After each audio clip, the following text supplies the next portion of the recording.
Bueno, buenos días a todos, a todas. Un gusto que le falten sillas al CEMAP. Es muy buena señal que el Centro Benedetti se llene en un día como hoy, en el que celebramos a las mujeres escritoras. Es un gusto para el Centro Benedetti haber podido realizar esta actividad en colaboración con el Instituto de Estudios de Género de la Universidad de Alicante. Sabéis que llevamos tiempo reivindicando la presencia de la escritura femenina en nuestro ámbito, en el de la literatura hispanoamericana y española, y creíamos fundamental reflexionar sobre estas cuestiones, y por eso pedimos a Ana López Navajas que estuviera hoy con nosotros, lo cual es un verdadero lujo. Estamos contentísimos de que Ana esté con nosotros. La va a presentar Laura Palomo, que no solamente es profesora de la facultad, sino también miembro del Instituto de Estudios de Género, pero yo sí querría pues agradeceros a todos los que estáis hoy aquí, porque además es un día en cierto modo especial para el Centro Benedetti, porque inauguramos una forma de colaboración con los institutos de la provincia. En este caso tenemos al Instituto del Rafal, gracias a la colaboración de Paola Madrid Moctezuma, que es profesora de la Universidad de Alicante y profesora del Instituto Rafal. Y Paola, muchísimas gracias por este inicio de curso. La idea surgió de ti y bueno, te agradecemos muchísimo, porque realmente, como vais a ver, merece la pena escuchar a Ana López Navajas. Muchísimas gracias, Laura, también por acompañarnos y por presentarla. Nada, gracias a vosotros.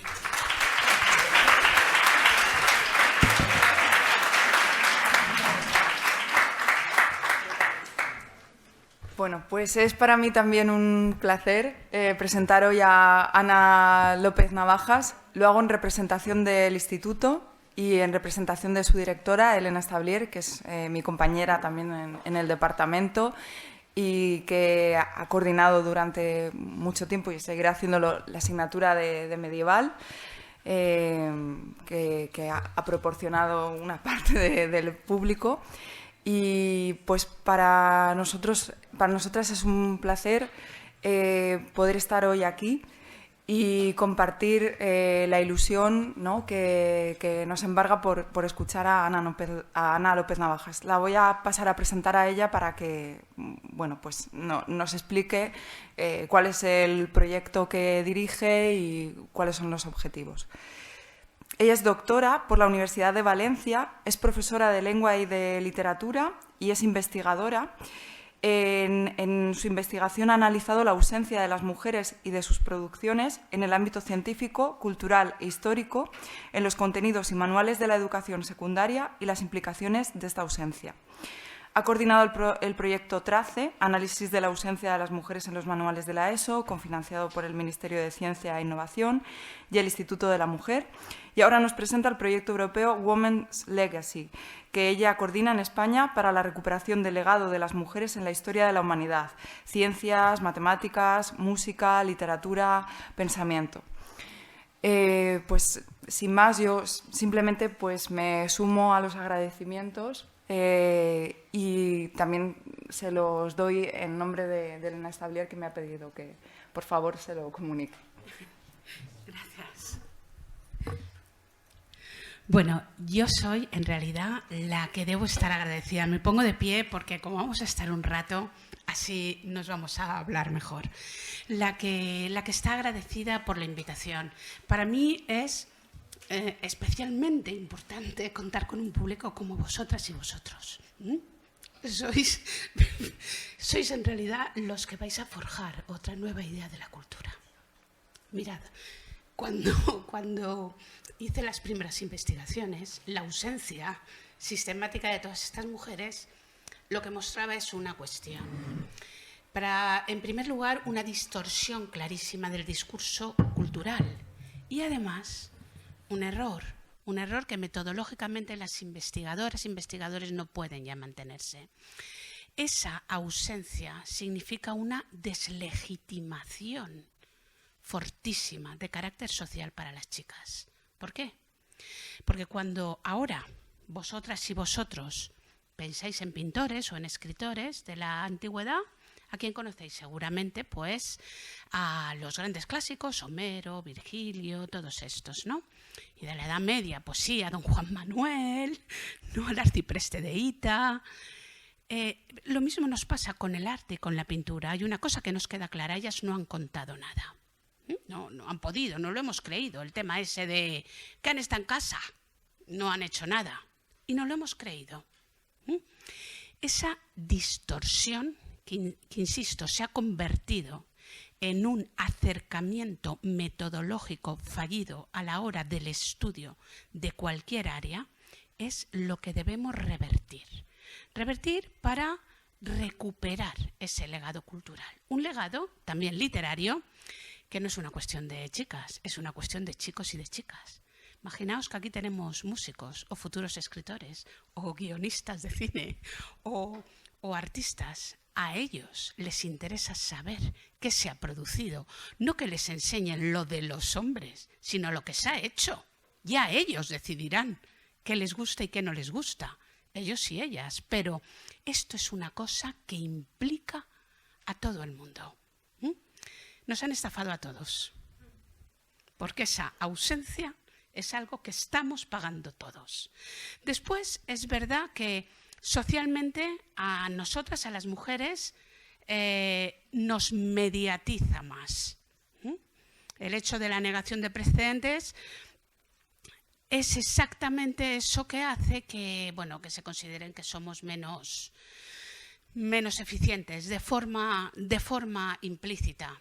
Despachos menos grandes, preguntas menos atendidas, participaciones menos reconocidas. Es una cosa que también os vais a encontrar vosotras, chicas, también vosotros, chicos, para que la tengáis en cuenta. ¿Qué hacemos con todo esto? Pues sencillamente, y eso es lo que decía a partir del proyecto Women's Legacy, lo que queremos un poco es atacar esas raíces, esos fundamentos que a todo el mundo nos están dejando una cultura empobrecida. El caso de la literatura es exactamente el mismo. Por eso yo sí que quiero agradecer mucho que hoy podamos hablar de literatura. Me he centrado, porque tenemos muy poco tiempo, me he centrado en la literatura española. No he podido centrarme en una literatura más universal. He tocado de refilón la catalana o alguna parte de las vecinas, las francesas o las inglesas. Nada de literatura universal, el vecindario. Pero espero que cuando salgáis de aquí, a pesar de todo, veáis que todos esos esquemas donde nos movemos, esos géneros o esas referencias, tienen otras voces muy interesantes que desconocemos. Espero que os gusten muchas de ellas, porque yo hoy voy a empezar desde el principio. Desde el principio. El principio está muy lejos, porque las mujeres han participado del desarrollo cultural desde los primeros tiempos. Tanto es así que el primer escritor de la humanidad, hombre o mujer, es una mujer, Eneduana, del 2350 a.C. Es una gran figura. No solamente es el primer escritor que firma sus escritos, la exaltación a Inanna, sino que además es el primer, entre comillas, astrónomo. Es la primera persona que pone las primitivas posiciones planetarias. Es la primera persona que nos ofrece un código para reproducir la música y es la primera que hace desarrollos teológicos bien fundados. Como veis, es una figura inmensa que tenemos olvidada. Así que Homero, Virgilio, el poema de Gilgamesh, vamos a tener que revisar un poco cuáles son estos fundamentos de la antigüedad. He tenido que elegir necesariamente algunas de estas figuras, pero espero que nos quedemos con ella, ¿vale? Eneduana. Por supuesto que después tenemos en Egipto y en Mesopotamia, pero quiero ir ya a la época clásica. La época clásica ha sobrevivido Safo. ¿Qué haríamos nosotras sin Safo, no? En español, el endecasílabo, el verso por antonomasia de español, es el endecasílabo sáfico. Pero Safo no está sola. Está Anite, Nosite de Locris, hay más. Y dentro de las romanas tenemos los preciosos versos de Sulpicia o las cartas de Cornelia. No solamente en literatura, el mundo clásico está lleno también de grandes científicas como Teano de Crotona, como María de Alejandría. Está lleno también de artistas como Yaya de Sísico, ¿vale? Pero vamos a centrarnos en la literatura. Fijaos cómo Safo aporta para la lírica un sentimiento, una manera de expresión que atraviesa la historia y la marca. De hecho, la lírica bebe de ella, que es lírica arcaica. Lo veremos en la Edad Media y llega hasta nuestros días. En la Edad Media a través de las jarchas y llega hasta nuestros días a partir de las siguirillas flamencas, que son básicamente jarchas vivas fosilizadas. Madre, tejer la tela no puedo, Afrodita suave me vence y de mi amado siento el deseo. Estas cosas, las primeras veces que aparecen, están ahí. Pero este mundo clásico va dando pie a la Edad Media, un final del mundo clásico donde justamente aquí encontramos una de nuestras grandes escritoras. Estamos hablando del siglo IV, Egeria. ¿Alguien conoce a Egeria? Esa peregrina de los santos, una viajera, como tantas que han habido por ahí, nos cuenta sus viajes a Tierra Santa. En fin, lo bien que se lo pasó en unos sitios, la alegría que llevó a conocer a otras figuras en otro. Esta Egeria se trasladó por todo el levante mediterráneo desde el Bierzo, porque salió del Bierzo, de aquí de Galicia.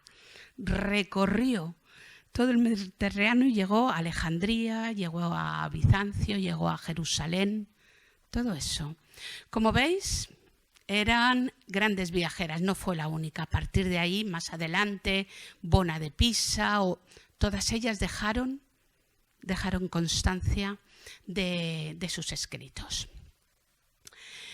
Y ahora cuando entramos en la Edad Media, voy, como veis, dando saltos. Por en medio me dejo muchas figuras, pero quiero marcar este periodo especialmente.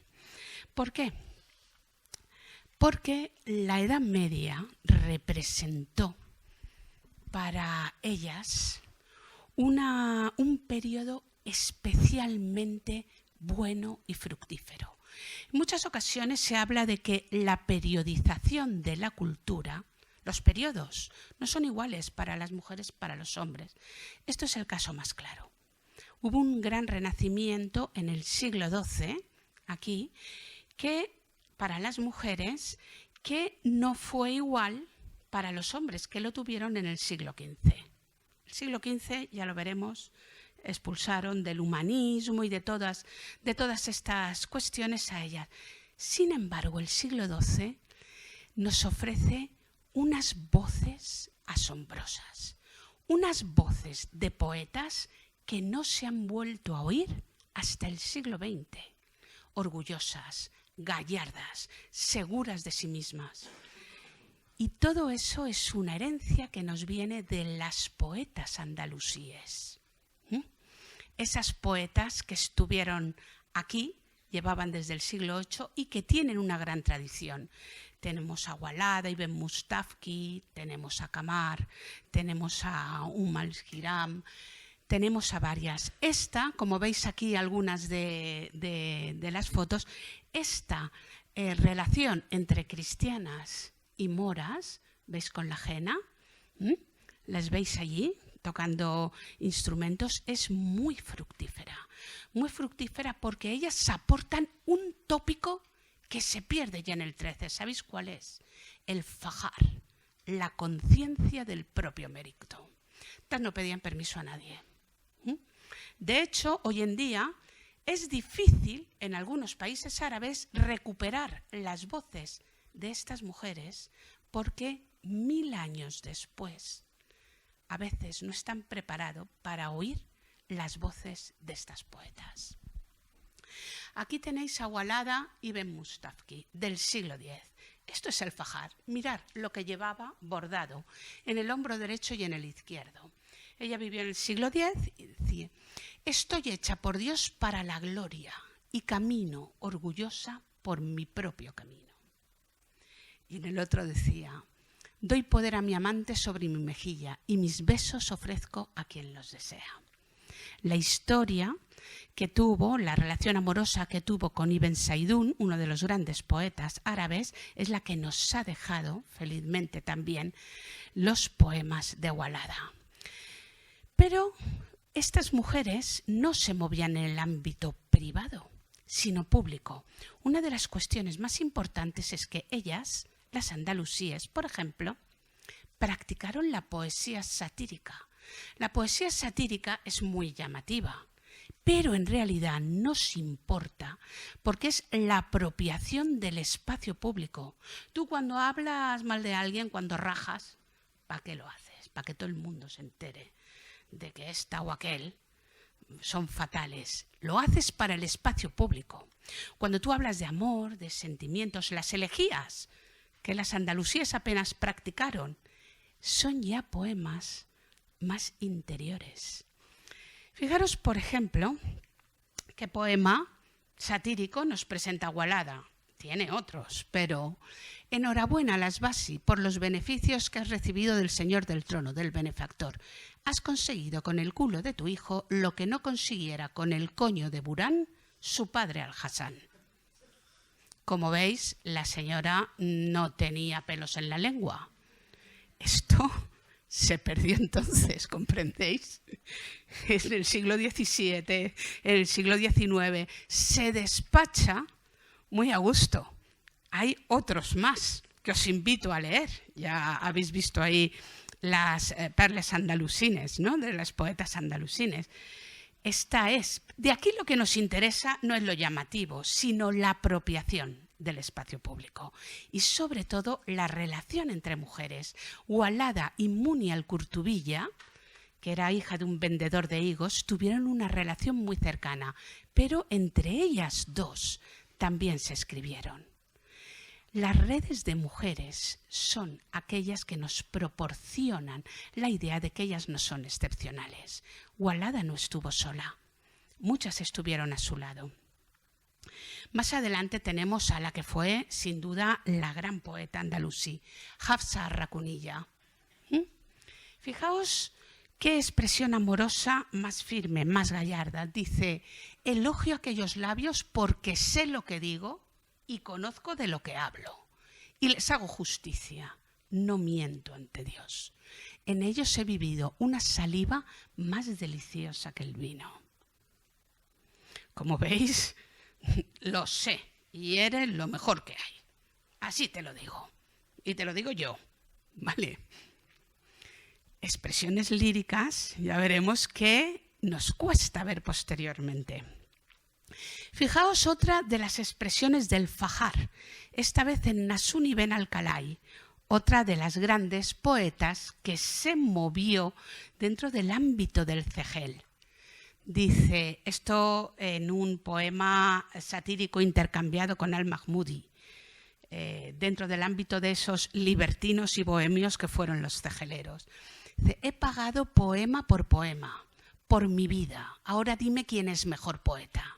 Si soy mujer por mi naturaleza, mi poesía es de hombre.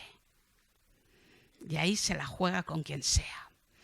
Estas expresiones nos asombran en boca de estas poetas andalusíes de hace 800 y 1000 años.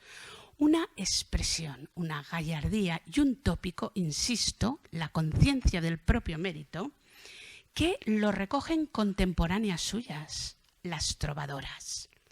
¿Conocéis las trovadoras? Los trovadores igual os suenan, las trovadoras no tanto. es asombroso que no conozcamos a todas estas mujeres en una poesía justamente que está basada en el diálogo, que es la cançó, que es la tensó, que es el sirventés. Es un diálogo amoroso de la igualdad. Mirad aquí algunos de los versos de la Condesa de Día. Fijaros el desprecio por los maledicentes. Vosotros sabéis que el honor de las mujeres, muy ligado a la virginidad, está en boca de cualquiera. Tradicionalmente ha sido muy fácil desprestigiarlas. Vas y dices, yo me acuesto con esta y ya la has liado. A ver qué haces. Estás muy expuesta. Mirad la Condesa de Día. Y no me produce pesar ni me causa ninguna preocupación saber que quieren mi mal los falsos y viles envidiosos. Y sus palabras malévolas no me atemorizan. Al contrario, soy 2 veces más dichosa. No tienen de mí atención alguna los envidiosos maledicentes, porque ninguno que esté de acuerdo con ellos puede ser honrado. Y fuera. ¿Pasa que les vas a hacer caso? Pues lárgate que no vales un pimiento. Te lo dice ella. Esto no se ha vuelto a ver tampoco. Insisto en estas voces. ¿Vas tú a decirme a mí que yo soy así y así? Nadie honrado te va a hacer caso. Fijaros cómo aquí vuelve a manifestar esa gallardía. Las mujeres tradicionalmente han tenido que ocultar sus sentimientos, han tenido que tener otros subterfugios para atraer al amado, para que el amado se le declarara. Una cuestión que llega renqueando casi a nuestros días. Mirad lo que dice ella. Es parte de otro poema. Dice, y que ose amarlo abiertamente, porque de una dama que ama sin esconderse, los valerosos y los valientes nos dirán más que bien. Y los que dicen mal ni son valerosos ni son valientes. Chusma. Vale. Así habla ella. Esta sensación, esta expresión, creo que debemos tenerla de referencia para cuando avanzamos. Mirad aquí en esta doble comparación entre la princesa almeriense Alquiram, enamorada, y la Condesa de Día. Fijaros cómo en los 2 poemas tenemos una equivalencia muy clara. Dice, ojalá supiera si hay algún medio de estar solos donde no lleguen los oídos del espía. Expresa su deseo de estar con el amado, ¿vale? Igual que ella. Bello amigo, amable y bueno, ¿cuántos tendré en mi poder? Para después decir, ¡qué maravilla! Dice ella, la Condesa de Día es más explícita. Podría yacer a vuestro lado un atardecer y podría daros un beso apasionado. Y vuelve otra vez al requerimiento amoroso. A solas quiero estar con un amado que vive, aunque se vaya, en mis entrañas y en mi pecho. Esto dice Alquiram y dice la Condesa. Sabed que tendría gran deseo de teneros en el lugar del marido, en la cama, claro, con la condición de que concedierais hacer todo lo que yo quisiera. ¿Quedado claro lo que quiero? Esto sigue siendo un problema incluso para las mujeres de hoy en día. ¿Vale? Fijaros lo que nos ofrece el siglo XII. Así que ellas nos pueden ofrecer referencias de esa voz de una manera asombrosa. Es también los siglos de la poesía popular, donde encontramos canciones tan bonitas como esta. No la vamos a leer porque no quiero alargarme mucho, pero viene a decir, bajo la encina yo me iba mi madre a la romería. Por ir más devota, fíjate que es muy dulce, muy simpática, muy pilla, ¿no? Por ir más devota, fui sin compañía. Halléme perdida en una montiña, se perdió en un monte. Y echéme a dormir al pie de la encina. A la medianoche recordé, que como sabéis, en español medieval es me desperté, a la medianoche me desperté mezquina, que viene del árabe mezquina, pobrecita, o es una expresión de cariño. A la medianoche me desperté y dice, halléme en los brazos del que más quería. Mira tú qué casualidad, ¿vale? Dice, pesóme cuitada desde que amanecía. Cuando empezó a amanecer me sabía mal, porque ya gozaba del que más quería. Muy bendita sea la tal romería. Pues sí, que le ofreció a su amado allí en la montiña. Su voz fresca, de muchacha enamorada que se encuentra con quien le gusta, es estupenda, no está mediatizada por estas otras cosas. Estas voces nos interesa escuchar, aprender de ellas. Estas expresiones son las nuestras, ¿no? Pero no solamente tenemos la literatura popular en este siglo, tenemos los grandes, estamos en el 12, los grandes obras literarias. No sé si conocéis los Lais de María de Francia, pero os invito a que los leáis. Son unos cuentos cortos, maravillosos, obras esenciales de la historia de la literatura, porque recogen de una forma sincrética la tradición del amor cortés, estas trovadoras, y al mismo tiempo la tradición celta, lo de Tristán y Isolda, el bebedizo de amor, y forjan una idea del amor que recorre de forma medular la literatura que se hace en el continente europeo a partir de entonces. Los Lais de María de Francia es una lectura imprescindible y además creo que es muy buena lectura para los niños. Igual que se hace con las fábulas de Esopo, creo que para niños y niñas es muy interesante coger esto y sus cuentos, pasárselo a ellos. Estamos en el siglo XII con María de Francia y, por supuesto, tenemos a la gran figura de este siglo, Hildegarda de Bingen. ¿Alguno la conoce, por favor? Bueno, os la presento yo, ya que se os quede en casa para siempre. Hildegarda de Bingen es esa figura que hace temblar a Leonardo da Vinci. Leonardo da Vinci os suena, ¿no? ¿Vale? Bien, pues va a ser que vamos a tener que incorporarla. Hildegarda de Bingen es la inventora de una lengua, la lengua ignota. Es una de las grandes compositoras medievales, tiene su firma a través de los intervalos de quinta. Tiene 2 libros de ciencias, el Física y el Causa y Curae, donde hace toda una exhibición de remedios, de farmacopea, de conocimiento de las hierbas, pero también del conocimiento del cuerpo humano y en concreto de las mujeres, de las pocas que habla en la época, junto con Trótula de Salerno, de la regla, de los cambios, del mantenimiento físico y que incluso en el siglo XII nos describe el orgasmo femenino. Buscadlo en internet, lo podéis encontrar. ¿Vale? La monja Hildegarda de Bingen fue además constructora, fue además artista, porque sus visiones místicas las traducía a pintura. Tuvo un desarrollo teológico que tuvo una influencia brutal. El tapiz de la creación, bordado por las benedictinas de Gerona, tiene toda la teogonía que está inspirada en Hildegarda de Bingen, pero sobre todo fue una abadesa de gran poder. Ella despachaba con el Papa y del Papa para abajo, nada. Y aparte tenía sueños y le decía al Papa lo que tenía que hacer.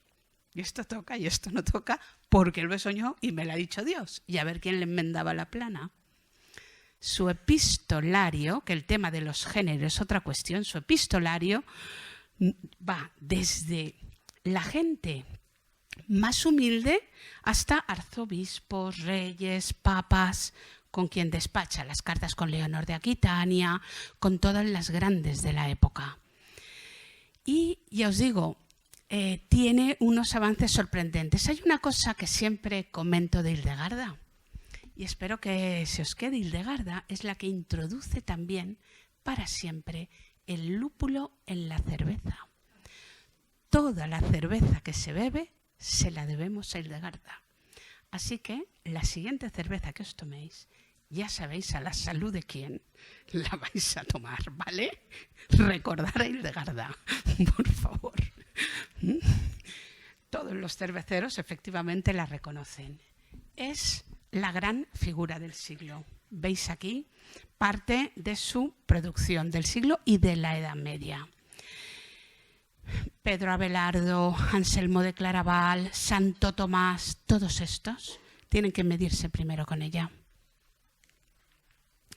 Por eso el siglo XII, fijaos, cuando nos damos cuenta, nos ofrece un panorama riquísimo que no solemos considerar. Hemos hablado de los Lais de María de Francia, nos falta hablar de Eloísa del Paráclito, la gran filósofa, también expresado en cartas. Las cartas es el género, un género muy transitado por las escritoras desde siempre, que han hecho de él el gran género. Nosotros entendemos la novela, ¿verdad? La novela que coge las narraciones, los viajes, las reflexiones. Ellas en las cartas tienen intercambio filosófico, intercambio científico, narración de viajes, de acontecimiento, exposición de ideas, tienen la introspección lírica que necesitan y siempre en relación con otras mujeres u otros hombres. Las cartas es un gran género que siempre está considerado menor, pero que ellas, todas estas escritoras desde la antigüedad, convierten en grande. Así pues, el siglo XII tiene Eloísa del Paráclito. ¿Vosotros conocéis la historia de Pedro Abelardo y Eloísa, esa gran historia de amor? No os la voy a contar aquí, pero que sepáis que se enamoraron. Él era el gran pensador, era una chica joven, se enamoraron, ella se quedó embarazada, ella se negó a casarse. Fue la primera que expresó la idea de que el matrimonio es un contrato de sexo por posición social. Y ella quería ser libre y que Abelardo también lo fuera. Estamos en el siglo XII y se inspiró en Aspasia de Mileto, aquella otra oradora de la época clásica. Tenemos a Eloísa del Paráclito con sus reflexiones sobre el sujeto femenino, renegándole a Abelardo, porque bien se quedó embarazada, no quiso casarse, al final se casaron en secreto, pero a Abelardo lo castraron, el tío de Eloísa. Y bueno, los dos se quedaron en dos conventos y ella le renegaba bastante. Dice, ¿qué hago aquí? Aquí me has metido y ahora no haces caso. Entonces todas las reflexiones de Eloísa marcan el inicio de todo lo que es el sujeto femenino. Estamos en el 12, perdón. Fijaos a todas las que tenemos. Tenemos a los lais, tenemos a las trovadoras, tenemos a las poetas andalusíes, tenemos figuras como Hildegarda de Bingen, pero también Herrada de Landsberg, tenemos a Eloísa del Paráclito, tenemos a artistas como Elisaba o como las benedictinas con esos tapices, o el tapiz de Vallée de la reina Matilde del siglo XII, que os invito a que lo miréis a internet, 76 metros de tapiz. El románico no son solo piedras. Cuando consideramos a las mujeres, el arte textil empieza a producir cosas grandes, obras de arte en el románico. Tenemos a Ana Comnena, tenemos a las beguinas. Las beguinas es ese otro movimiento que no sé si conocéis. Nace en el siglo XI y la última beguina muere en el 2013. 1000 años. Un movimiento alternativo que reúne a mujeres fuera del ámbito de la Iglesia, pero unidas por el carácter espiritual.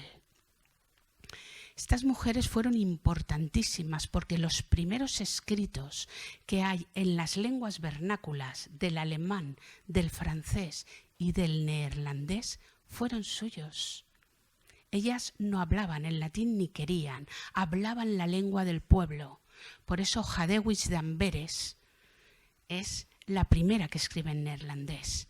O tenemos a la famosa Margarita Porete escribiendo con los espejos del alma simple en francés o en alemán. Todas ellas escribían y ayudaron, contribuyeron enormemente a la forja de esas lenguas.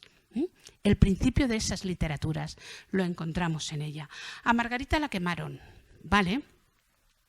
Porque se negó a bajarse de sus ideas. Decía que las almas simples, todas nosotras y nosotros, hablan directamente con Dios.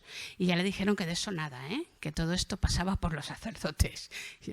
Y que si lo seguía diciendo la quemarían. Aquella lo escuchó y siguió diciéndolo. Es admirable el valor de esta mujer por defender sus ideas, ¿no? Esa estela del siglo XII va durando. También tenemos aquí la reina de Mallorca, es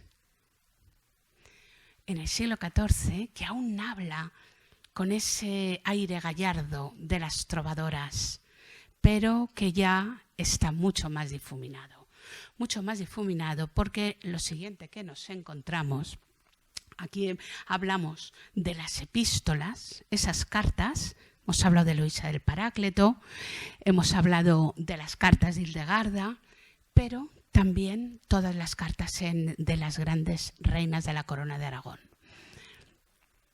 Sin embargo, llevamos al siglo XV con una misoginia descabalgada. La reacción frente a ese siglo XII fue cada vez mayor, más marcada.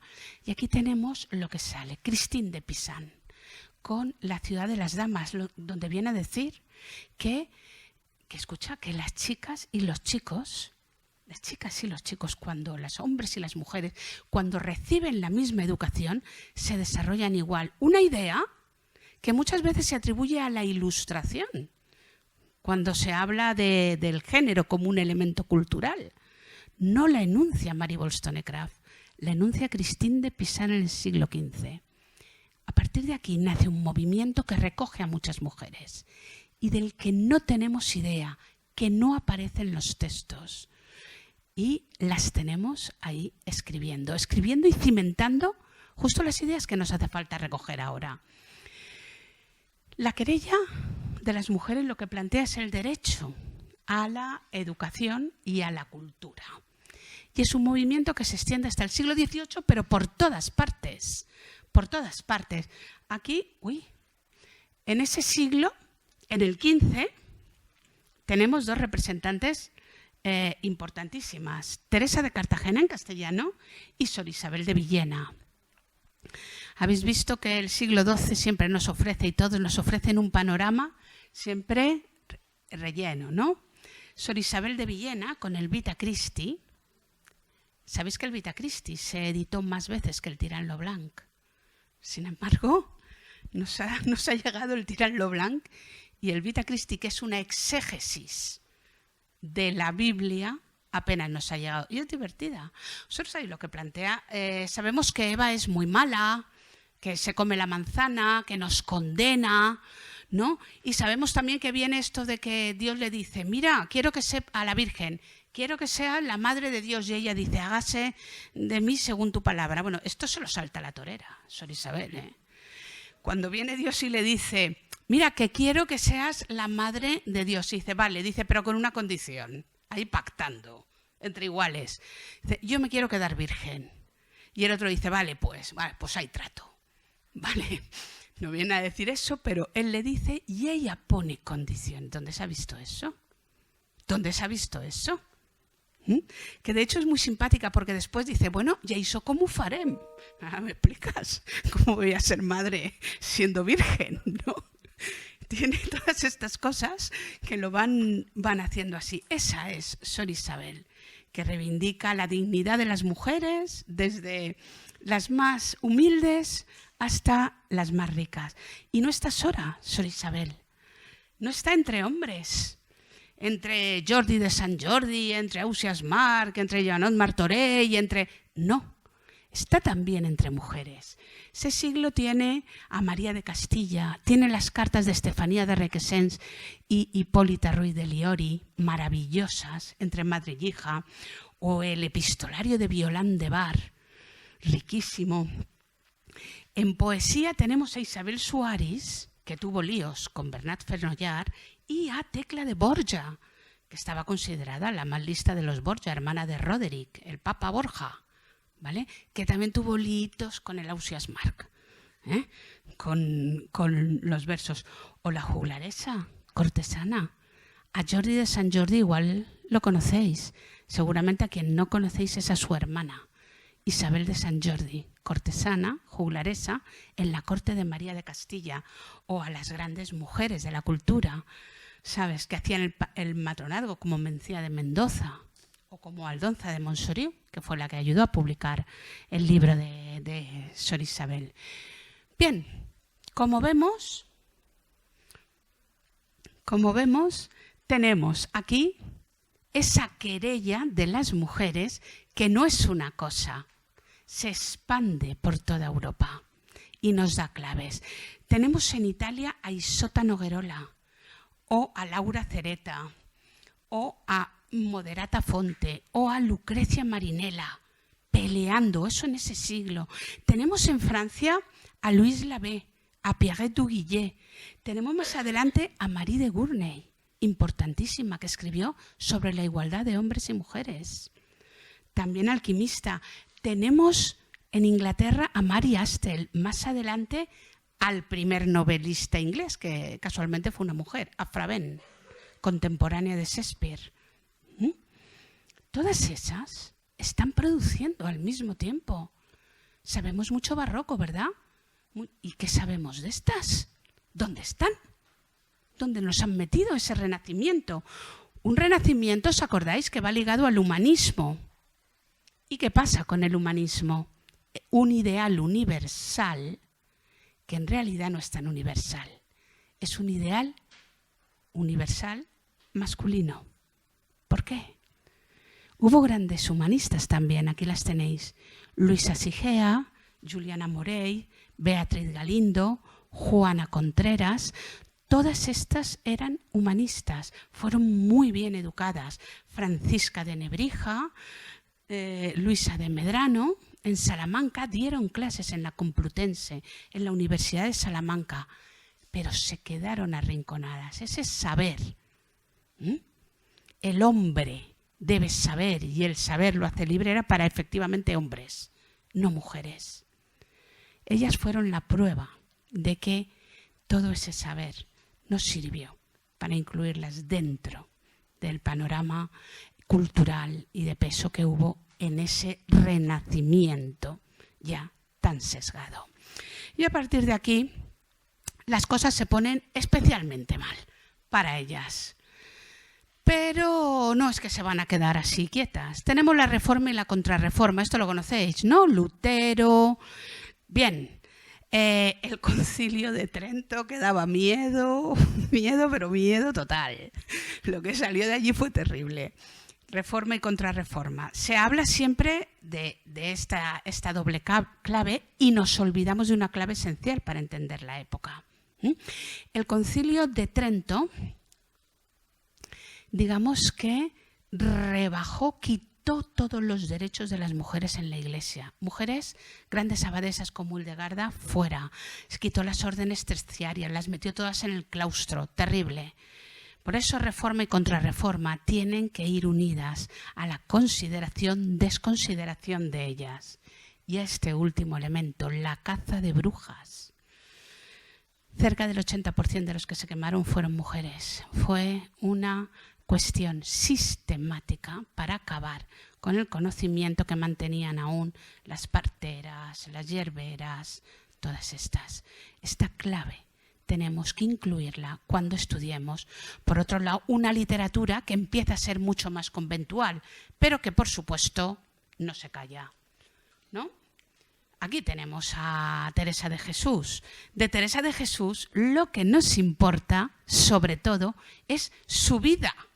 Cada vez está más denostada, pero es su autobiografía la que marca el canon de la autobiografía a lo largo de toda la literatura española y sudamericana. Rigoberta Menchú, las últimas escritoras, son herederas de este canon. Entonces, la vida de Santa Teresa es especialmente importante, aparte de esa poesía mística tan interesante que tiene. Este es su autógrafo. Nada te turbe, nada te espanta, todo se pasa, Dios no se muda, la paciencia todo lo alcanza. ¡Ey! Tranquilo, despreocupado, que todo se pasa. Esto lo llevaba ella para leerlo y entender un poco de qué iba la vida, porque esta recibía por todos los lados, Santa Teresa. O, por ejemplo, esta famosa poesía, de la que quiero señalaros un verso. Mirad cómo eran, aún queda esa parte del orgullo. Mirad, esta divina este es el famoso poema Vivo sin vivir en mí, y tan alta vida espero que muero porque no muero. Pero fijaos lo que pone aquí, dice, esta divina unión, el amor con que yo vivo, hace a mi Dios cautivo y libre mi corazón. Y vea lo que dice. Y causa en mí tal pasión ver a mi Dios prisionero, que muero porque no muero. O sea, menuda gozada lograr atrapar a Dios. Es una expresión que necesita un poco de atención. Expresiones místicas que tienen, además, una referencia en una de las grandes místicas musulmanas del siglo VII, Rabia al-Adawiya. La base fundamental del sufismo musulmán está en Rabia. Y Rabia tiene una expresión mística parecida a la que años más tarde tiene Santa Teresa. Vale, Rabia es del siglo VII. En la estela teresiana tenemos multitud de autoras, entre otras la Sor Jerónima de la Fuente, Marcela de San Félix. Esta es como muy tabernaria. A ver, Dios, estoy desesperada. Dime dónde, cuándo, y ahí estoy yo para servirte. Tú dime lo que quieres que haga, que yo lo hago. Bueno, tiene una poesía que dice, oye, frénate. No, dime. Aquí estoy yo, ¿qué quieres? Que hablen mal de mí, que hablen, que lo que sea. Dime, dulce amor, dime. Os invito a que la leáis porque Sor Jerónima es total. Vamos, en una taberna aquella no desentona para nada. Unos requerimientos fuertes, ¿no? Uy, perdón. O tenemos a Luisa de Carvajal y Mendoza, una de las grandes expresiones religiosas del siglo. Pero además esta mujer... Vosotros sabéis que los excesos barrocos de la Contrarreforma, sabéis esas procesiones donde la gente se azotaba y iba sangrando, y toda esa muestra se traducen los cilicios que aprietan la carne, las disciplinas, bueno, las memorias que tiene Luisa de Carvajal son realmente, nosotras las leemos y las descodificamos como un tratado de masoquismo, que ríete tú, del Marqués de Sade. Un libro que aún no se ha descubierto con la potencia que tiene, porque cómo esa normalidad con que esos actos eran tenidos en la época puede aparecer.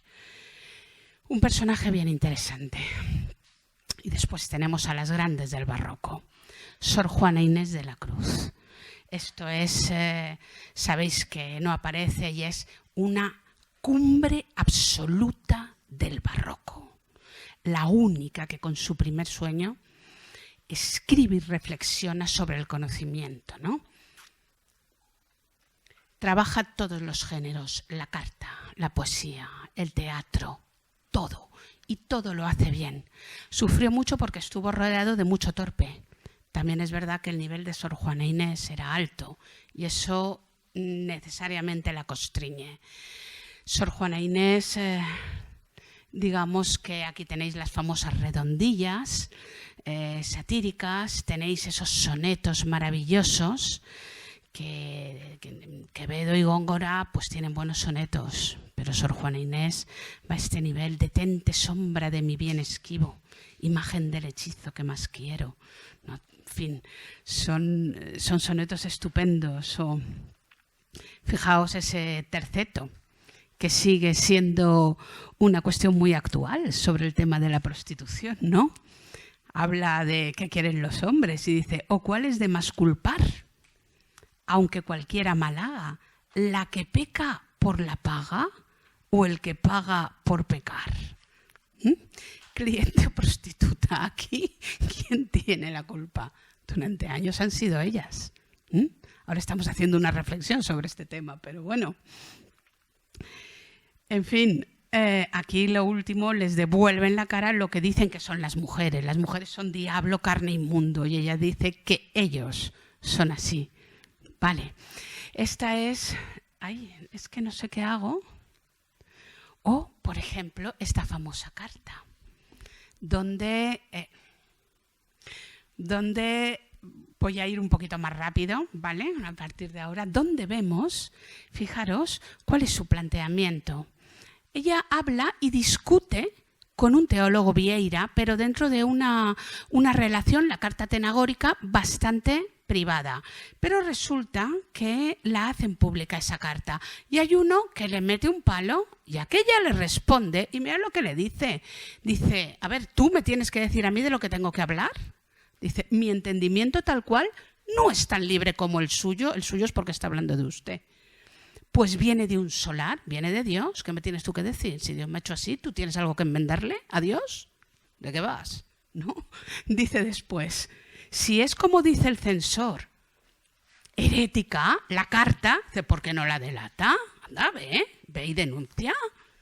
Dice, y con eso él quedará vengado y yo contenta, que aprecio como debo más el nombre de católica y de obediente hija de mi santa madre iglesia que todos los aplausos de docta. Y dice, ¿qué está mal? Pues sí, denúnciame. Dice, ahora, si está bárbara, es decir, si está mal, que en eso dice bien, ríase. Aunque sea con la risa que dicen del conejo. Que yo no le digo que me aplauda. Pues como yo fui libre de disentir de Vieira, lo será cualquiera para disentir de mi dictamen. Sí, señor. ¿Vale? Yo digo esto y pienso distinto. Y cualquiera puede pensar distinto de mí, pero dilo tranquilamente, entre iguales, ¿qué estás diciéndome? Esta es Sor Juana. En fin, no lo pasó muy bien. ¿Vale? Sor Juana pertenecía por completo a la querella de las mujeres, como pertenecía Ana Caro Mayén con sus obras, o Cristobalina Enríquez de Alarcón. Esta es muy simpática. Nos vamos a reír ahora de las camas redondas. En esta comedia, Las Gracias Mohosas, contemporánea de Calderón, ese mismo del honor y la honra, hay seis participantes que requieren a 3 hijas, todos tullidos, de Baco. Y no consiguen llegar a ningún acuerdo. De forma que, ¿sabéis qué propone el padre? Pues que se casen todos.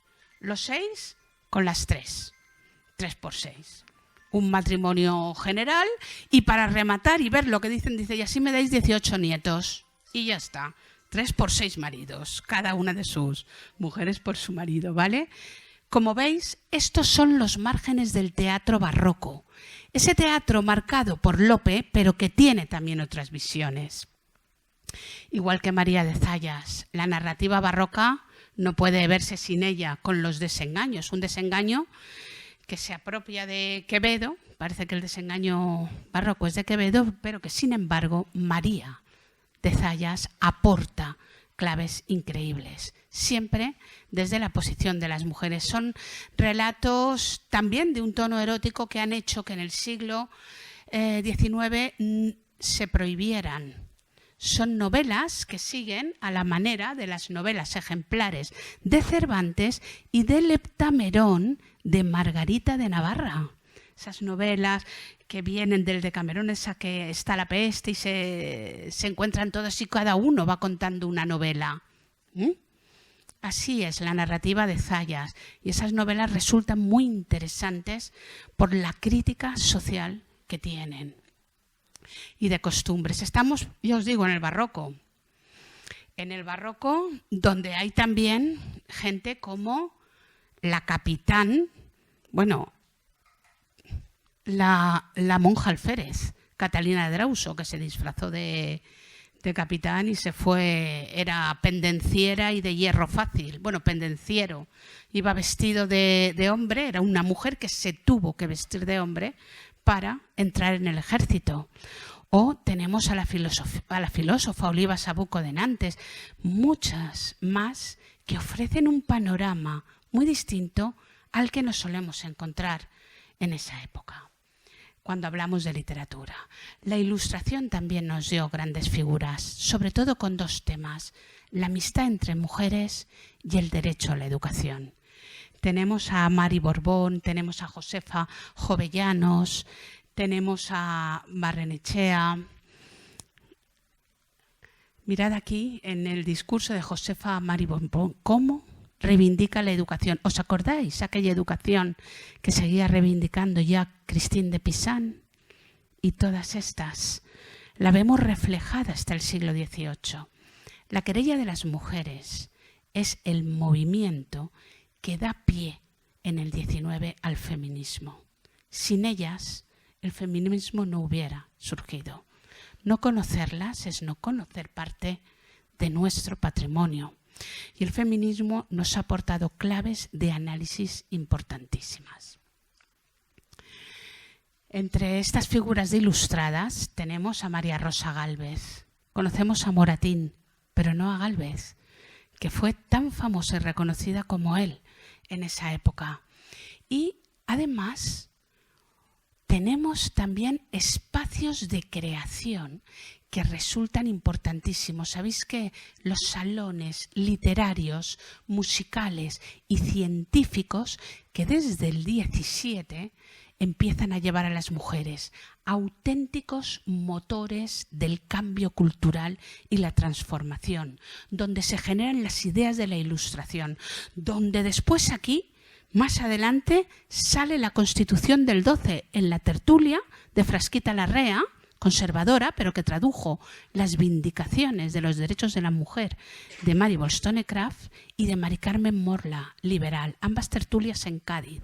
Ahí se forjó la Constitución del 12, la PEPA. Previamente, en Francia, tenemos todas esas tertulias donde todas esas ideas ilustradas y enciclopédicas aparecen, donde las innovaciones musicales en los salones de María Teresa Bonparadís, de Marián Martínez, van avanzando hasta llegar al romanticismo, donde encontramos los salones musicales de Fanny Mendelssohn, de María Szymanowska, antecesora de Chopin. Esos espacios se nos escapan a la hora de entender cuáles han sido estos avances, o los salones científicos de Madame de Lavoisier o Elizabeth Fulham. También forman parte de este periodo. Y llega la Revolución. Con la revolución llegan cambios enormes. La participación de las mujeres la tenemos ahí. Esto es un dibujo coloreado de la época, ¿vale? Y también tenemos la cabeza de Olympe de Gouges rodando. Cuando Olympe de Gouges decidió hacer la declaración de los derechos de la mujer y la ciudadana, ¿os acordáis que eso fue una de las grandes cosas de la Revolución? Convertirnos. Claro, ella pensaba que a todos y todas en ciudadanos, pero no, era solo a todos. Las todas y también la gente negra, esos no eran ciudadanos. Esa frustración que representó la Revolución, donde participaron todas, mujeres, personas negras, desapareció cuando acabó. Y de ahí sale uno de los grandes libros de esta época, la vindicación de los derechos de las mujeres, en una saga de escritoras que tiene en su hija una de las grandes representantes del romanticismo, Mary Shelley, con Frankenstein. Esa gran obra renacentista, digamos, digna hija de su madre, en una estela que vemos muchas veces cómo camina.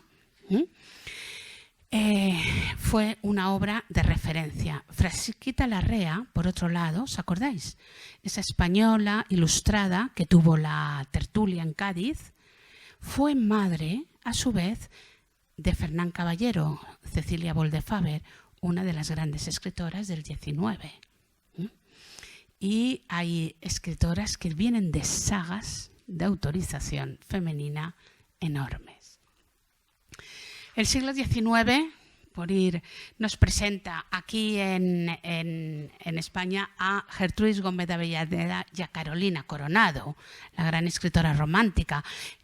Fue muy espurio este siglo y la escritura de las mujeres que se lanzaron a escribir pasó por unos filtros muy fuertes. Hay mucha escritura de las mujeres que es cursi en este tiempo, porque para escribir tenías que someterte, y ahora quiero recordaros a las del 12, incluso quiero recordaros a Sor Juana o a Santa Teresa, porque estas del 19 tuvieron que someterse a esos valores del ángel del hogar. La mujer que es la esencia del hogar, que es resignada, que todo lo hace para el marido, que es el elemento esencial y tiene que pasar por todo, porque a ellas se les alejó de todo. El 19 fue terrible. Se las expulsó de las universidades, se las expulsó del mundo laboral. La profesionalización, que en el 18 o el 17 más o menos podían seguir haciendo. Encontramos profesoras universitarias, encontramos personas en los gremios, mujeres en los gremios, constructoras. El 19 desaparecen. ¿Por qué? Porque la mujer era el ángel del hogar. Entonces, como era el ángel del hogar, pues no podía hacer nada. Nada. No podía hacer un negocio, no podía enseñar, no podía. Todo era muy difícil. ¿Vosotros sabéis la cantidad de prostitutas que llegó a haber en Inglaterra en el periodo de la reina Victoria? ¿Os suena Jack el Destripador? ¿Os suena, no? Este hombre destripaba prostitutas. Cualquier mujer que tuviera un traspiés no tenía salida. Profesionalmente estaban muy capadas. Ya os digo, si de hecho toda la tradición de medicina que estaba en manos de mujeres, de higiene, se olvidó.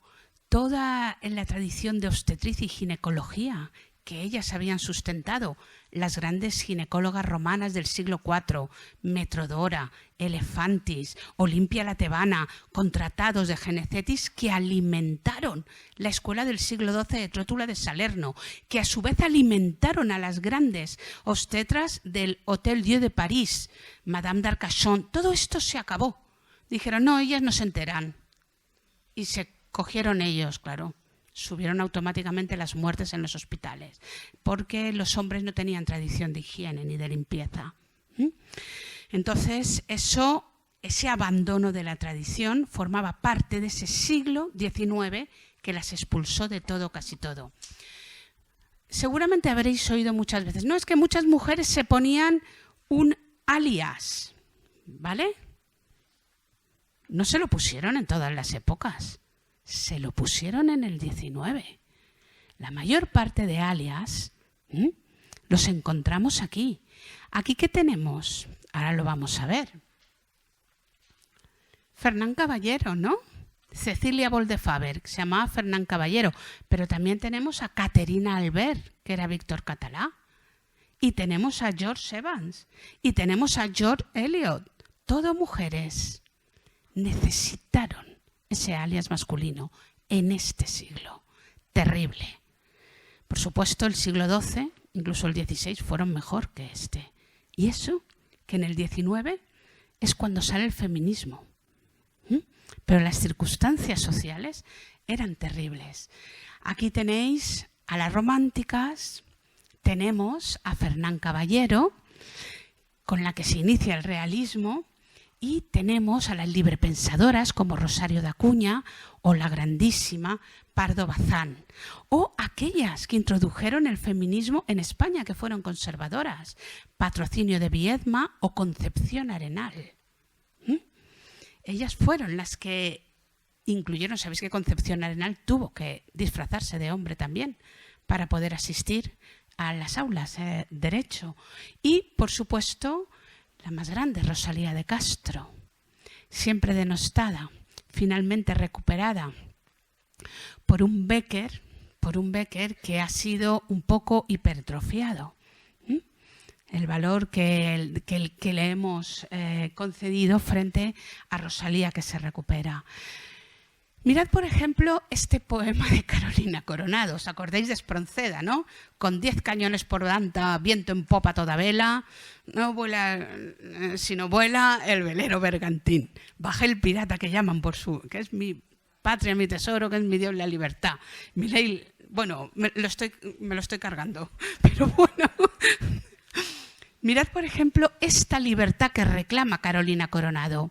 He cogido solamente algún fragmento, un poema de juventud, porque después también a ella la asentaron. Es: risueños están los mozos, gozosos están los viejos, porque dicen, compañeras, que hay libertad para el pueblo, mas por nosotros las hembras ni lo aplaudo ni lo siento, pues aunque leyes se muden, para nosotras no hay fueros. Libertad, ¿qué nos importa? ¿Qué ganamos? ¿Qué tendremos? ¿Un encierro por tribuna y una aguja por derecho? Libertad, pues no es sarcasmo el que nos hacen sangriento con repetir ese grito delante de nuestros hierros. Pero os digo, compañeras, que la ley es sola de ellos, que las hembras no se cuentan ni hay nación para este sexo. Tenía claro ella, la Carolina. Después ya se aplacó un poco, pero... es así, es como ahí tenemos poemas de ellas denunciando también la violencia de género. El verdugo es uno de sus poemas, ¿vale? Fijaos aquí las grandes novelistas del siglo, ¿veis? George Sand, que es Aurora Dupin, George Eliot, que es Marianne Evans, Dostoyevsky, Flaubert, Tolstoy, todos estos no suenan. Sin embargo, las grandes novelas que atesoran ellas, perspectivas, temáticas diferentes, no las tenemos tan en cuenta. Un siglo que también nos da en catalán como la Dolors Monserdà o, por supuesto, la Caterina Albert, con temas como la infanticida o solitud. ¿Sabes? La infanticida es terrible, es una que tiene un lío amoroso en un molino y se queda embarazada, y aquel se va y esta tiene miedo, y cuando bueno, pare, y por miedo a todo lo que va a pasar con sus padres, lanza el bebé a las ruedas del molino, y él cree de los huesos del bebé mientras esta se le va quedando. Claro, como veis, el relato es duro. Con este empezó ella, igual que Solitud. Muy curioso, resultó un relato buenísimo. Cuando se dieron cuenta que era una autora, pasó de ser buenísimo a bueno, igual no es tan bueno. Igual no es tan bueno, ¿eh? Qué bruta. Y el feminismo en Cataluña, que aparece con Massanés y Carmen Carr. Y también este siglo nos ofrece poetas malditas más allá de Baudelaire y de Rimbaud, como René Vivien. Mirad, tiene unas poesías preciosas, simbolistas, que os invito a que conozcáis, ¿no? Y que leáis. Esta es ella, aquí con su pareja, que, en fin, muy imbuidas del carácter maldito de la época. Y por último entramos en el siglo XX, que quiero pasar rápidamente solamente para daros algunas claves, porque está claro que no podemos hacerlo. El siglo XX, en el análisis que hice algunos años, en los libros de literatura con los que se trabaja, siglo XX no ofrecía ninguna, en varias editoriales, ni una sola referencia, ni de dramaturgas ni de poetas, solo alguna novelista. O sea, eso es de una falta de seriedad y de rigor a la hora de acercarse a la literatura asombrosa. ¿Cómo presentas un panorama literario del siglo XX de esa manera? No solo pasa aquí, sino en los manuales que se trabajan en la universidad, donde esa última etapa también, Jordi Gracia, en todos estos, está también realmente dejada. Tenemos en la primera parte del siglo a Concha Espina, o sobre todo Carmen de Burgos, esa gran escritora y periodista, o Rosa Chacel, que aparece al principio con el 27 y recoge la narrativa del exilio, una gran escritora no valorada exactamente como corresponde. Tenemos a CC, la primera experiencia sentimental, digamos, lesbiana que aparece es aquí. Es justamente de una española en un país tan pacato, con las francesas, las inglesas. En 1908 se escribe. No son una expresión como Pierre-Louis y otros franceses que lo escriben un poco para una lectura masculina. No. Es una crítica también sobre lo que hacen y es una educación sentimental en un internado con ella, porque ofrece más cercanía que la que tienen o pueden obtener de los hombres. La gamberra de Rosa María Arquimbau, que tiene novelas increíbles también de esta parte del siglo, o esta Prostitució, desde allò de la Poma fins als nostres dies. Y hace un recorrido desde allò de la Poma, ¿vale? O sea, este libro, 40 anys perduts, lo escribió al final del franquismo. ¿De acuerdo? Una lectura muy recomendable también del catalán o, por supuesto, Luisa Carnés con Tirrums. Ese mundo obrero de una tetería en el que las protagonistas nos van mostrando. Es una novela muy recomendable que os aconsejo, ¿no? Cómo se mueven. Bien, es un tiempo muy movido donde aparece el Liceum Club, ¿no? Con las grandes intelectuales, Zenobia, Clara Campoamor, tenemos a María Zambrano, María de Maeztu, aquí tenemos fotos del Liceum, María Lejárraga, la gran escritora teatral, ella también fue guionista de Hollywood, A nombre del marido. Es también la época más adelante de Mujeres Libres, una organización, está entre las clases populares que hizo mucho, tenemos la poeta Lucía Sánchez Saornil, que hizo mucho por la educación de las mujeres más humildes, de la higiene sexual, de todo esto en el tiempo cercano a la República y la guerra. Todo esto se ve envuelto también con la poesía y las mujeres que pertenecieron al 27. Destacamos aquí a Ernestina de Champurcín, a la gran Concha Méndez, tanto poeta como dramaturga, o a Josefina de la Torre. Vale, o Margarita Ferreras. Pero vino el franquismo y con el franquismo muchas cosas se fueron al traste. Esto dio paso a una poesía social donde Ángela Aymeric, al lado de Blas de Otero o al lado de Gabriel Celaya, esos dos bien reconocidos, pero formaban una tríada, ¿no? Hicieron aportaciones importantes sobre la gran Gloria Fuertes, que la hemos siempre metido dentro de la literatura infantil y no con esa poesía social llena de humor y tan punzante.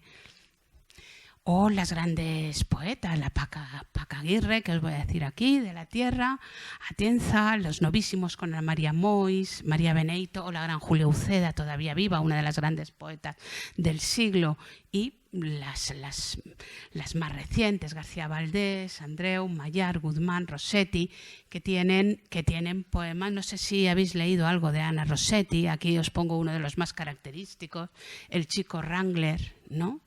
Que fijaos cómo tiene un aire clásico, pero los planteamientos son distintos. Dice, dulce corazón mío de súbito asaltado, todo por adorar más de lo permisible, todo porque un cigarro se asienta en una boca y en sus jugosas sedas se humedece, porque una camiseta incitante señala de su pecho el escudo durísimo y un vigoroso brazo de la mínima manga sobresale.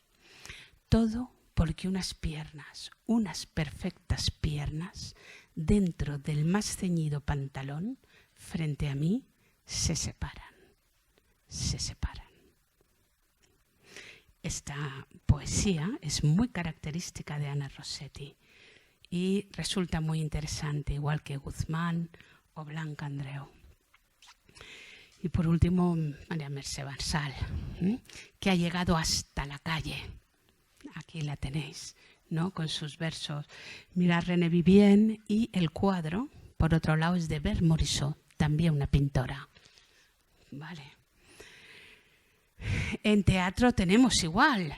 Tenemos a Concha Méndez, pero sobre todo a las saineteras, coincidiendo con Pilar Monzó, o las vanguardistas como Alma Angélico y la gran Ballesteros Gaibrois, que tiene teatro como en las Mariposas Cantas o Tienda de Nieve, cercano al Teatro del Absurdo de Miura y Jardiel Poncela, pero también esa comedia burguesa con la que vivió, ¿no? Más adelante Paloma Pedrero con La llamada de Lauren, esa salida del armario que aparece, digamos, dramatizada desde hace ya tiempo. Y bueno, perdona, aquí tenéis toda la cuestión de la guía de la buena esposa, el franquismo, como también influyó en la narrativa. Una narrativa que tiene que ver también con la novela rosa y sentimental, a la que no se ha dado suficiente importancia y que ha tenido cosas como Cristina Guzmán o algunas otras aportaciones y que continúa hasta nuestros días. Desdeñamos siempre este género. Aquí tenemos a la gran Corinne Tellado, o la narrativa de posguerra con Laforet, las grandes autoras, estas ya más reconocidas, y Aurora Bertrana, sabéis que fue narradora, música de jazz y gran viajera, o Mercedes Formica, esa falangista feminista que hizo cambiar las leyes contra la violencia de género desde el franquismo, o Elena Fortún. Esa literatura infantil y juvenil, otro aspecto que tampoco se suele tener muy en cuenta y que es muy importante. Últimamente ha salido hace poco Sendero Oculto, donde ella habla de su lesbianismo, ¿no? La renovación viene con Esther Tusquets, ya cara a las grandes narradoras, pero llegamos hasta nuestros días, donde tenemos a Cristina Morales. Cristina Morales, que sabéis que es el Premio Nacional de Narrativa del 2019, con Lectura Fácil, que es la relación de 4 chicas con diversidad funcional, que están en un piso tuteladas, y hay una crítica brutal a todo lo que es un sistema de tutelaje asombroso, pero ella, que viene de los aspectos más asamblearios de Barcelona, también carga contra eso. Ella se reconoce heredera de Teresa de Jesús, de ese antirretoricismo. Fijaos cómo las líneas genealógicas aparecen aquí. Vale. Bien, hemos hecho, a pesar de que os haya parecido un poquito largo, hemos hecho un recorrido en clave de lo que sería buena parte de esa literatura que no aparece. ¿Qué ocurre? No podemos, como hemos dicho antes, hablar de un panorama literario sin ellas, ni de ningún tipo. Sin embargo, eso es lo que tenemos en el aula y no consiguen hacer cambiar ese discurso, por más que estudios que llevamos ya realizando y investigaciones décadas han demostrado la presencia de ellas, de las artistas, de las músicas, de las pensadoras, de las deportistas. No conseguimos impactar en ese discurso hegemónico que hay en las aulas. Por eso me gusta mucho hablar para alumnado, porque sois vosotros los últimos receptores de esto. Mirad, para que todo esto cambie, y ahí quiero deciros lo que estamos haciendo y quiero invitaros a que lo uséis, hemos hecho un proyecto. Bueno, veis que a lo largo de todas las épocas ellas han estado escribiendo, ¿no? Hemos hecho un proyecto, el Women's Legacy, Aquí tenéis nuestra página web, que os invito a que la visitéis. Tenéis ahí recursos donde podéis encontrar textos. Lo estamos ahora generando, formando. Yo os invito a que lo veáis, que participéis más activamente, ¿no? Es un proyecto de 3 años. Tenemos, digamos, cuatro países participamos y 9 socios. Somos más de 240 personas, profesorado universitario y de secundaria, trabajando en más de 25 equipos, uno por área, para recuperar a esas mujeres, ¿no? ¿Y cuál es el objetivo? El objetivo es construir una cultura que sea universal, porque es lo que contribuye a erradicar las bases de las desigualdades, de verdad. Tenemos muy naturalizado las desigualdades.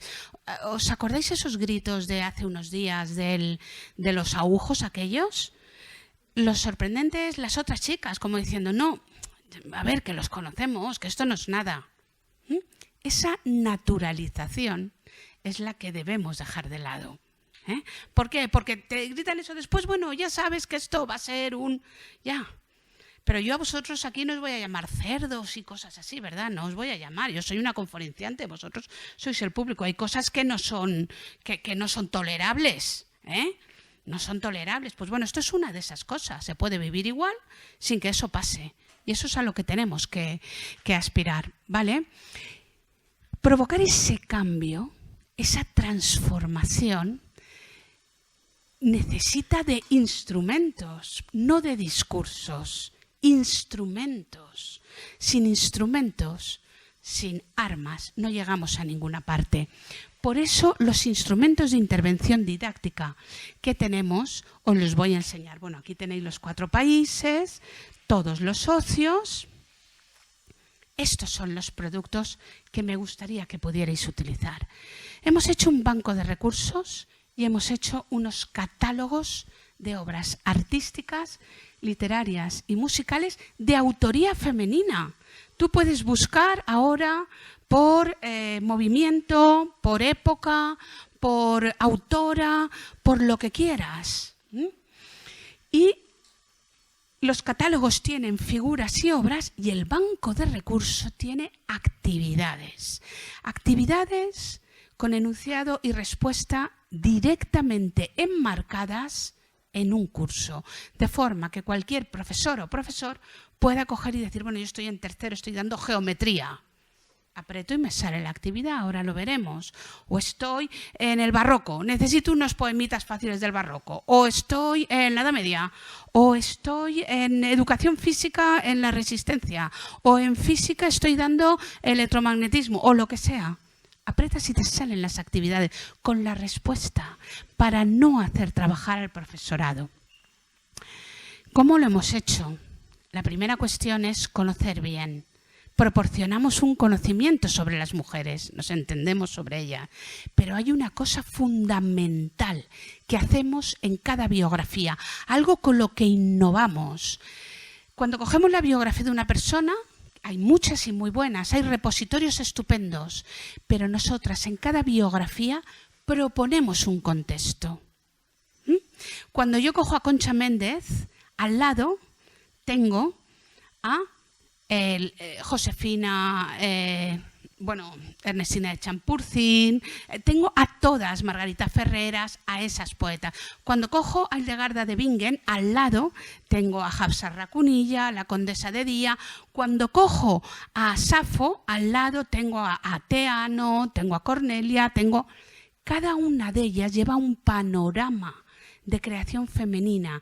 Eso es lo que nos ayuda a luchar contra la excepcionalidad con la que son presentadas. Vosotros conocéis figuras sueltas, descontextualizadas. La querella de las mujeres no aparece. Eso parece como si Isabel de Villena fuera una seta que sale en medio del segledor, sí. Y Sor Juana Inés, pues otra seta. Mira, ha tenido suerte. No tiene nada que ver con la realidad. Perdón. Por eso las presentamos con un contexto y con una genealogía. Pero además trabajamos con la obra original, porque, chicas y chicos, ni las hemos leído. ¿Habéis leído vosotros las trovadoras, las poetas andalusíes, las barrocas, ni las hemos leído, ni las hemos escuchado su música, ni hemos visto su obra pictórica y tendemos a desdeñarlo. Lo que queremos es acercarnos a esa obra que es lo que cuenta. Y además las abordamos desde diferentes áreas. ¿Eso qué significa? Significa que Aurora Bertrana es escritora, pero es también música. En música se da. Significa que Teano de Crotona, la matemática del siglo VI a.C., se da en filosofía, pero se da en matemáticas con el número áureo. Se da en expresión plástica y visual cuando trabajas, también con el número áureo. Se da en historia en la época antigua. Se da en cultura clásica. Y a partir del entramado de varias materias vamos forjando un discurso bien fundamentado. Hildegarda de Bingen aparece en educación física, con el mantenimiento físico, aparece en biología, con el cuerpo humano, aparece en música, con la música, la liturgia, con la monodía religiosa, aparece en lengua, con todos sus discursos y sus cartas, aparece en matemáticas, con la construcción de los conventos y en educación plástica y visual. Por eso Hildegarda de Bingen no es una figura que va atrás, está metida dentro de todas ellas. Se ponen desde varias áreas y después el planteamiento de las actividades es importantísimo. Relacionamos cada mujer en relación a sus logros con los contenidos. Nunca hablamos de ellas, hablamos de la materia. Yo puedo hablar del desengaño barroco y uso a Quevedo y uso a María de Zayas. Yo puedo hablar de la fisión nuclear y cojo el modelo de Lise Meitner, que es quien lo explicó. Yo puedo hablar de una sonata, las formas de la sonata, y cojo una sonata de Isabella Leonarda y solo digo que esta sonata es de Isabella Leonarda. No le pongo a decir, bueno, ya hemos acabado, vamos a hablar ahora de la científica, ya hemos acabado, vamos a hablar ahora de las músicas. Mira, hay dos estas, miradlas. No, aquí lo que estamos haciendo un esfuerzo es por ligarlas dentro de cada uno de los contenidos, a partir de lo que ellas han aportado. Por eso tenemos este catálogo que nos ofrece esas obras, donde tenemos categorías importantes, no se ve nada, como los movimientos. Por ejemplo, tú puedes buscar por barroco, pero por querella de las mujeres. Con los movimientos vamos generando, ¿sabéis? Un nuevo, una a una, vamos generando, resignificando movimientos y haciendo aparecer nuevos. A ver, lo que os decía el románico, tanta piedra, tanta piedra. Nosotros del románico sabemos pues, que son iglesias y retablos. ¿Y qué pasa con todos los tapices, todo el arte textil, que son auténticas joyas? Con Elisaba, con la reina Matilde, con las benedictinas. ¿Qué pasa? ¿Y qué pasa con Guda, con Claricia? Todas esas iluminadoras. ¿Quiénes son? ¿Por qué no están ahí? Y el románico se va resignificando. Y el barroco se va resignificando.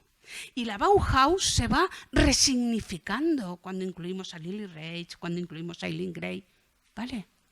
Pero al mismo tiempo hacemos aparecer la querella de las mujeres, las beguinas, el feminismo, movimientos específicos.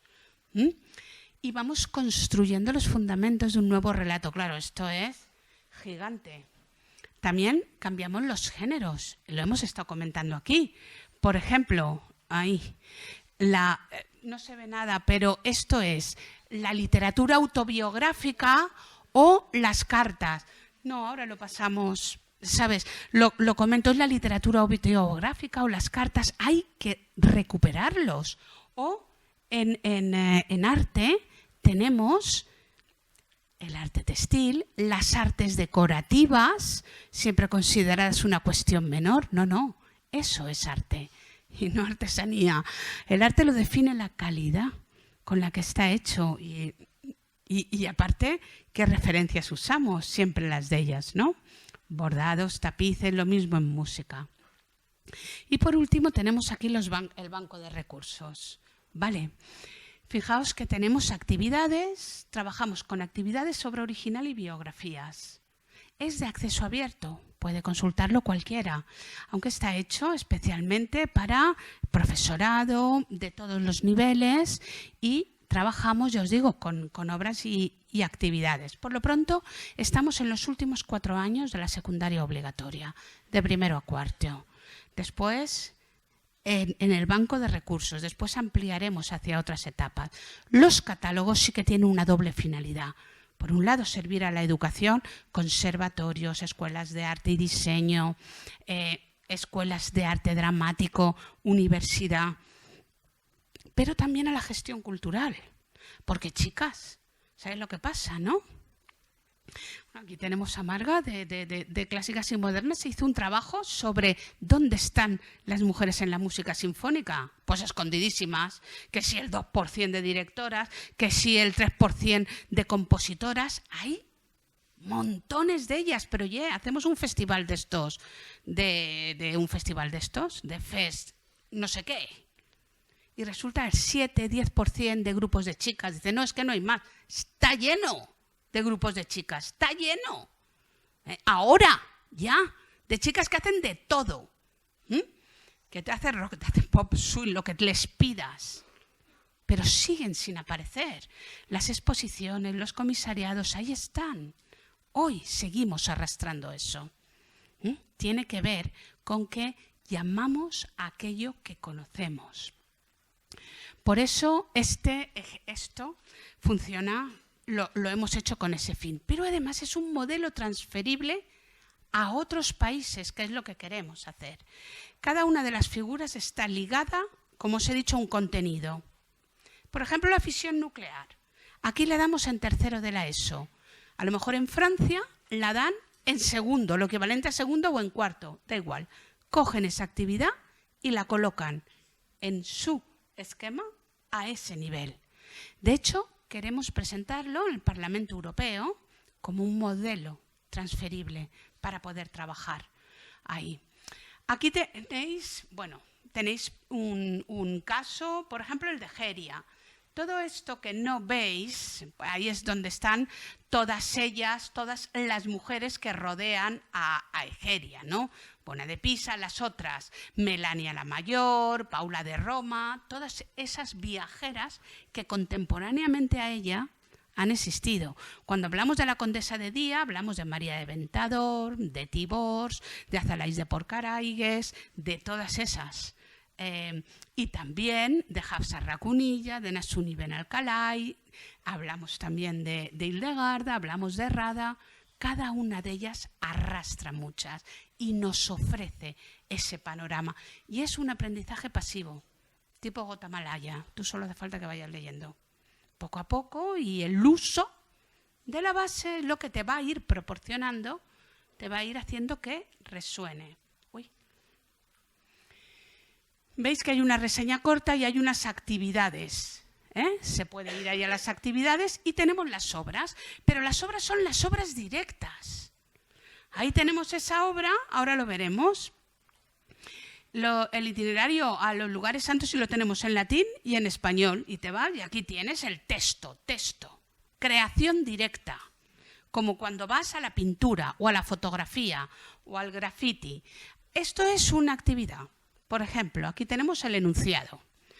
¿De qué estamos hablando? Pues aquí, esto es de cultura clásica, hablamos de una comparación de 2 cuadros. Hay un cuadro que es de Leonor Antin, que ofrece eso. Pero en realidad lo que estamos hablando es de mitos. Cómo se reinterpreta este mito, pero trabajamos con el cuadro de Antin, ¿no? Y aquí tenemos la respuesta, para que no te canses. Aquí tenemos el cine como mecanismo de propaganda. Siempre están enmarcadas, a ver si consigo ver. Veis que esa se da en cuarto de eso, en geografía e historia, en la crisis de entreguerras y la Segunda Guerra Mundial. Ahí es la temática. Esa actividad de que habla se visualiza el triunfo de la voluntad de la directora Leni Riefenstahl y a partir de ahí se hacen una serie de preguntas. ¿Quién encarga la producción de este documento y con qué fin? ¿Qué características del régimen nazi aparecen reflejadas en este? No hablamos de quién era Leni Riefenstahl, no. Hablamos de los nazis, del ascenso de los nazis y usamos la obra de ellas.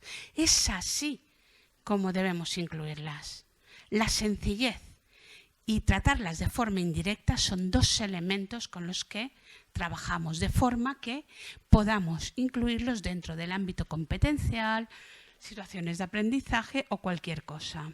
En fin, las observaciones nos permiten, la alemana Lotte Reininger, otra vez volvemos siempre al contexto, para que la profesora o el profesor lo sepa.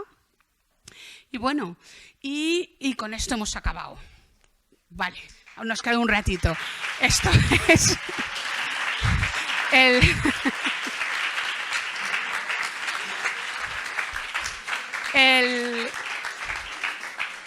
el grupo de gente que tenemos. Me gustaría enseñaros, a ver si puedo, dónde están los recursos. ¿Dónde están los recursos? A ver.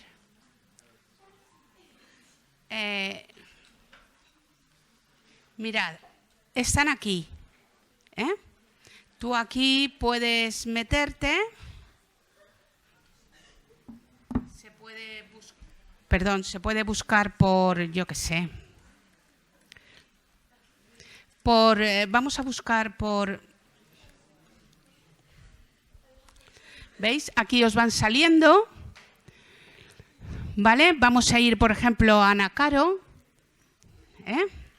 Aquí en observaciones tenemos a todas estas que la rodean: María de Zayas, la Condesa de Perales, Feliciana Enrique de Guzmán, todas estas que hemos hecho del barroco, ¿vale? Aquí son las actividades, nos llevan ahí las justificaciones, pero podemos ir a la obra. En la obra, por ejemplo, tenemos obras que ya están ligadas y otras que no. Si vamos aquí, el Conde Partinoplés, ¿de acuerdo? Aquí tenemos no solamente el texto, sino también la representación. Y aquí nos lleva a la representación del Conde Partinoplés, ¿vale? Que es una representación que se hizo en Almagro, que es estupenda. O te lleva al texto, o te lleva al concierto, o a la partitura, ¿de acuerdo?